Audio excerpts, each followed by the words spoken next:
Salut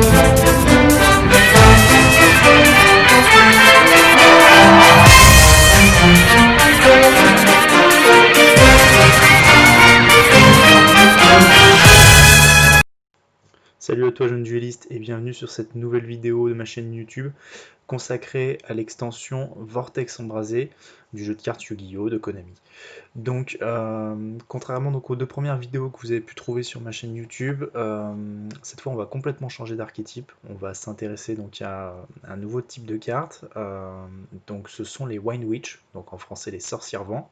Donc comme pour les dragons armés que j'ai présenté précédemment, ce sont des cartes qui ont déjà eu du support précédemment il y a quelques années de ça, il y a à peu près 3-4 ans, qui sont donc des cartes issues du dessin animé, enfin, du coup de l'animé pour les puristes. Ce sont les monstres joués par Rin dans l'animé Arc 5 de Yu-Gi-Oh! Et donc ils vont recevoir, cet archétype va recevoir voilà, du nouveau support, de nouvelles cartes pour renforcer le jeu, dans l'extension Vortex Embrasé qui sortira donc en France le 4 février 2021. Voilà. Et donc, sans plus attendre, on va découvrir un petit peu ces nouvelles cartes, puis ensuite on s'intéressera au support qui existait déjà, donc aux cartes préexistantes de cet archétype, et enfin on fera un petit tour des forces et des faiblesses de cet archétype, tout en annonçant, bien sûr, comme pour les précédentes vidéos, ma prochaine vidéo qui elle sera consacrée à des duality tests de ce deck. Voilà, donc pour commencer, la première carte, donc c'est Sorcière Vent Gel Clochette. Donc c'est un magicien de niveau 3 vent. Donc tous les sorcières vent, enfin toutes, plutôt, ce sont plutôt des personnages féminins, sont de type magicien et d'attribut vent. Voilà, c'est au niveau de cet archétype, c'est la particularité. Donc en ce qui concerne son effet, donc si tous les monstres que vous contrôlez sont des monstres vent, des monstres sorcières vent même, donc il vous en faut au minimum un. Vous pouvez invoquer spécialement cette carte depuis votre main. Voilà, donc déjà ça c'est un effet très intéressant, hein, qui permet donc d'augmenter son nombre de monstres sur le terrain assez facilement à partir du moment où on joue des sorcières vent. Effet utilisable qu'une seule fois par tour bien sûr, et de même une seule fois par tour. Vous pouvez augmenter le niveau de cette carte de 1, donc ça permet de moduler le niveau de cette carte pour des synchros, passer de 3 à 4. On verra par la suite comment ça peut s'utiliser. Et enfin, le dernier petit effet sympathique, un monstre synchro-vent qui a utilisé cette carte ne peut pas être détruit au combat. Voilà, donc ça c'est des effets qui s'activent, qui se déclenchent en fait une fois que vous l'avez utilisé comme matériel de synchro. Donc ça peut toujours être intéressant et bon à prendre. Ensuite, on passe à la carte suivante, donc Sorcière Vent Blizzard Clochette. Donc cette fois un monstre de niveau 5, mais donc synthoniseur aussi, c'est bon de préciser.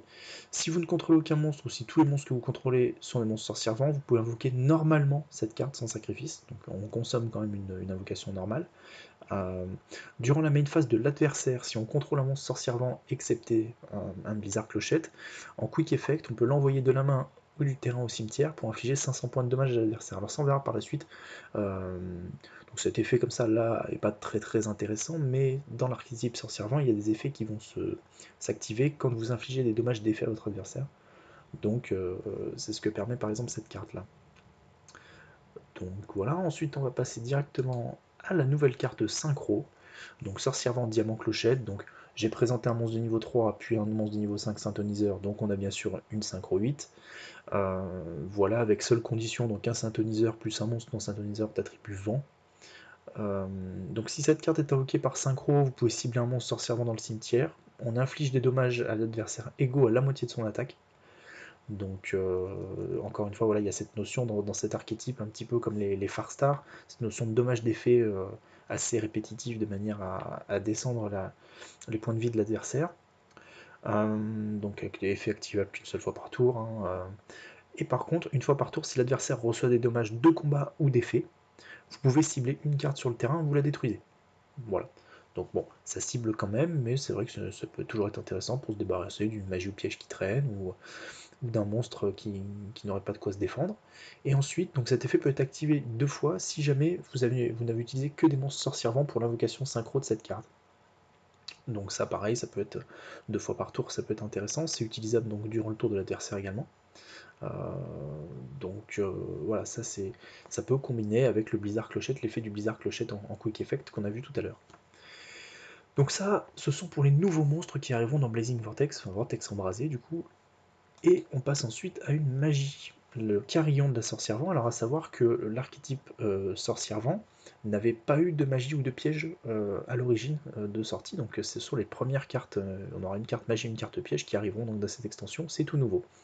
Donc l'effet de cette carte magie normale, vous ciblez un monstre sorcière vent que vous contrôlez, vous invoquez spécialement un monstre sorcière vent avec un nom différent depuis votre deck en position de défense sur votre terrain, vous ne pouvez pas invoquer spécialement de monstres excepté des monstres vents le tour où vous activez cette carte, et vous ne pouvez activer cette carte une fois par tour. Bon, très classique sur les restrictions de cette carte, effet très intéressant qui permet voilà, d'amener directement un monstre sorcière vent depuis le deck. Ces effets ne sont pas annulés, donc ça va permettre à certaines cartes sorcière vent, notamment celles que je vous présenterai par la suite, d'activer leurs effets au moment de leur invocation. Donc carte très très forte. Ensuite, on passe à la carte piège, le refrain du vent glacé, donc un piège normal, qui a deux effets. Donc, vous pouvez choisir l'effet que vous souhaitez activer lorsque vous activez cette carte. Soit vous ciblez un monstre sorcière vent dans votre cimetière, vous l'invoquez spécialement en position de défense. Ouais, spécialement, voilà, donc ces effets ne sont pas annulés non plus. Donc ça, c'est très intéressant. Et lorsque votre adversaire active une carte ou un effet en réponse à l'activation de votre effet de monstre sorcière vent, vous pouvez annuler l'effet de l'adversaire. Alors vous détruisez pas, mais vous annulez directement. Voilà, donc c'est une carte un petit peu de protection de vos monstres. Donc voilà, que ce soit une annulation ou une destruction, ça permet de protéger. Donc c'est une carte très intéressante. Et ensuite, donc on va passer directement à l'ancien support. Donc c'est-à-dire les cartes qui existaient déjà dans le jeu et qui sont déjà sorties. Donc tout d'abord, la sorcière vent glace clochette.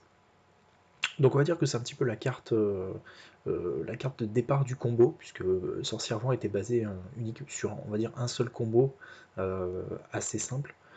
Donc on va dire que c'est le starter de ce combo, Glace Clochette, donc voilà, Magicien Vent niveau 3, classique. Et si vous ne contrôlez aucun monstre, vous invoquez spécialement cette carte depuis votre main, puis vous pouvez invoquer spécialement un monstre Sorcière Vent depuis votre deck, mais il ne peut pas être sacrifié. Donc voilà, ça permet directement de tutoriser et d'ajouter un monstre du deck sur votre terrain, donc pour ensuite enchaîner avec vos synchros bien évidemment. Vous ne pouvez pas invoquer spécialement de monstres, excepté des monstres vents de minimum niveau 5 depuis l'extra deck le tour où vous activez cet effet, voilà. Ça clairement c'est une façon de dire, ça c'est fait pour les synchros. Et si cette carte est invoquée normalement spécialement, vous pouvez infliger 500 points de dommage à l'adversaire, voilà, comme ça c'est gratuit, ça fait plaisir. Et ça peut combiner bien évidemment avec l'effet qu'on a vu précédemment de Diamant Clochette, donc qui permettra par la suite de détruire une carte. Donc super intéressant comme effet. Voilà, ça fait toujours plaisir. Et vous pouvez activer chaque effet de glace clochette qu'une fois par tour. Voilà, pour des stats d'attaque et de défense qui sont pas dingues hein, sur des cartes monstres classiques. Diamant clochette est intéressant sur ce point-là parce que ça permet d'avoir une attaque qui monte à 2800. Ce sera la meilleure attaque du deck en termes de sorcière vampire. Donc voilà, c'est des monstres qui sont faits pour sortir les synchros. Seul, ça vaut pas grand-chose. Ensuite, on passe à la carte suivante, Vert clochette. Donc elle, vous faites donc la carte précédente, vous invoquez Vert clochette, et elle-même, quand elle est invoquée normalement ou spécialement, vous pouvez ajouter un monstre sorcière vent depuis votre deck à votre main, et vous ne pouvez pas invoquer spécialement de monstres, monstre vent exclu, voilà, on connaît maintenant. Et donc Vert clochette est synthoniseur, et donc, par exemple, si vous cherchez un monstre sorcière vent ajouté à votre main, vous pouvez choisir Neige clochette, petit monstre de niveau 1, avec 100 d'attaque, 100 de défense, voilà, qui ressemble à une petite boule de Noël, pas très assez inoffensive, on va dire, pas très dangereuse, et qui par contre a pour effet, voilà, si vous contrôlez minimum 2 monstres vent et aucun monstre non vent, vous pouvez l'invoquer spécialement depuis votre main. Donc il n'y a pas d'une fois par tour, il n'y a pas de. Voilà, vous pouvez l'invoquer. Mais un monstre synchro vent qui est invoqué en utilisant cette carte comme matériel de synchro ne peut pas être détruit par des effets de carte. Donc ça rappelle un petit peu l'effet de gel clochette qui elle permettait donc au monstre synchro invoqué de ne pas être détruit au combat. Donc voilà. À savoir qu'un tuner de niveau 1, ça permet facilement de passer par exemple d'une synchro 7 à une synchro 8. Et en exemple de synchro 7 dans Sorcière Vent, on en a une, c'est Hiver Clochette. Donc Hiver Clochette, voilà comme je viens de le dire, synchro niveau 7, toujours pareil, Magicien Vent. Quand elle est invoquée, on peut cibler, alors c'est pas quand on est invoqué, on l'invoque, puis ensuite on a un effet qu'on peut activer, on peut cibler un monstre Sorcière Vent dans le cimetière, on inflige des dommages à l'adversaire égaux au niveau de la cible x 200. Donc par exemple si vous venez d'utiliser le meilleur, un monstre de niveau 5 ou un monstre de niveau 4, on peut taper à 1000 ou 800. Et durant la battle phase de chaque joueur, vous pouvez cibler un monstre vent que vous contrôlez et invoquer spécialement un monstre d'un niveau inférieur ou égal au monstre que vous avez sélectionné depuis votre main, mais il ne peut pas attaquer ce tour. Donc là par exemple si vous contrôlez Hiver Clochette, vous pouvez la sélectionner, vous pouvez invoquer un monstre sorcier vent depuis votre main. D'un niveau inférieur, ce sera forcément inférieur puisqu'il n'y a pas de monstre sorcier vent de main deck d'un niveau supérieur à 7, donc vous pouvez invoquer n'importe laquelle de votre sorcière de vos sorcières vent en main. Voilà. Donc c'est un monstre assez intéressant, mais qui du coup va devenir un monstre de transition et qui va permettre d'accéder à Diamant Clochette, notamment par le biais d'une nouvelle synchro directement et du tuner de niveau 1. Et ensuite on passe à une fusion. Voilà, il y a quand même une fusion dans ce deck, donc c'est Sorcière Vent Cristal Clochette. Même si c'est un deck qui est porté sur les synchros, avec voilà, les synthoniseurs et tout ça, pour ceux qui sont un petit peu des puristes de l'animé, voilà, je le répète, ils se souviendront certainement que c'est une version un petit peu maléfique de Hiver Clochette et même de Diamant Clochette, puisqu'on remarquera que les artworks des cartes sont assez similaires, et que les statistiques de Diamant Clochette et de Cristal Clochette sont les mêmes. Donc notamment en attaque, en défense et leur niveau, donc 8, 2800 et 2400. Pour les conditions d'invocation de cette carte, donc une fusion entre Hiver Clochette, donc la synchro niveau 7 que je viens de présenter précédemment, et un monstre sorcier vent de votre choix. Vous pouvez cibler un monstre dans l'un des cimetières, jusqu'à la phase, le nom de cette carte devient le nom d'origine de la cible, et vous remplacez les effets d'origine de la cible, enfin l'effet de Crystal Clochette par les effets de la cible de votre effet. Donc ça vous permet de voler l'effet d'un autre monstre, quoi. Et si cette carte en votre possession est détruite par un effet de carte de votre adversaire au combat ou par un effet de carte et envoyée au cimetière, vous pouvez cibler une sorcière vent Hiver Clochette et un monstre sorcière vent de maximum niveau 4 dans votre cimetière, et vous les invoquez spécialement. Donc en gros, vous récupérez vos matériels de fusion, grosso modo, et vous pouvez les invoquer sur votre terrain, ce qui peut être intéressant maintenant pour refaire la synchro Diamant Clochette par exemple. Et vous ne pouvez utiliser bien sûr chaque effet de cette carte qu'une fois par tour. Donc voilà, donc pour ceux qui se posent la question de comment invoquer cette carte, je vais évoquer ce sujet maintenant.